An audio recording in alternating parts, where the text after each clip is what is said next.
Rich DeMarco here in Arlington, Virginia at the Army-Navy Country Club for the Army-Navy press conference. The game coming up, the 112th meeting of Army-Navy next Saturday at FedEx Field just outside of Washington, D.C. Joined by the head coach of the Army Black Knights, Rich Ellerson. And Rich, your third Army-Navy game, the excitement to this must be palpable throughout the season, especially this time leading up to the game. Right, you're right. This is one of those days, one of those events that leads up to that great Saturday that's coming just around the corner.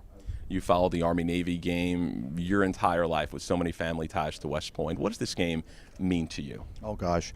Well, I think it's what we're trying to do as a team, and I think individually and collectively what we need to do is use the history, use the tradition, use the fact that we've grown up with this game, with this contest, with this rivalry.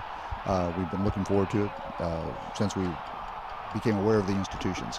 And having said that, as we get closer and closer to the contest, we've got to be mentally present enough to put that stuff on the shelf and stay in the moment.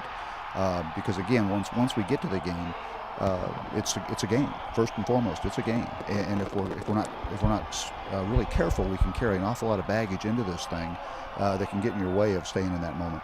Rich, this season's had its share of ups and downs. You've battled some injuries. You've had young players seeing a lot of action. How do you feel about this team after 11 games heading into this game? Well, obviously, as you say, the season's been trying. You know, there have been some great moments. There have been some awfully tough ones. But throughout that, I really applaud our leadership. These guys have stayed together. The first thing you have to do in something like this is keep your focus and keep together, because adversity will pull you apart. Adversity can get in your way of taking that next step. And what throughout this contest, the guys have stayed together. They've stayed focused on the next challenge.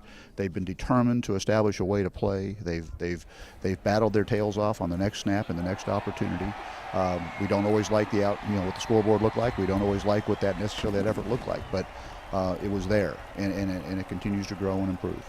Well, Rich, as always, thanks for a couple of minutes. Best of luck leading up to this Army-Navy game. Thank you. That's Army head coach Rich Ellerson. The 112th Army-Navy game coming up next Saturday at FedEx Field just outside of Washington, D.C. For ITT Excelis Night Vision, I'm Rich DeMarco.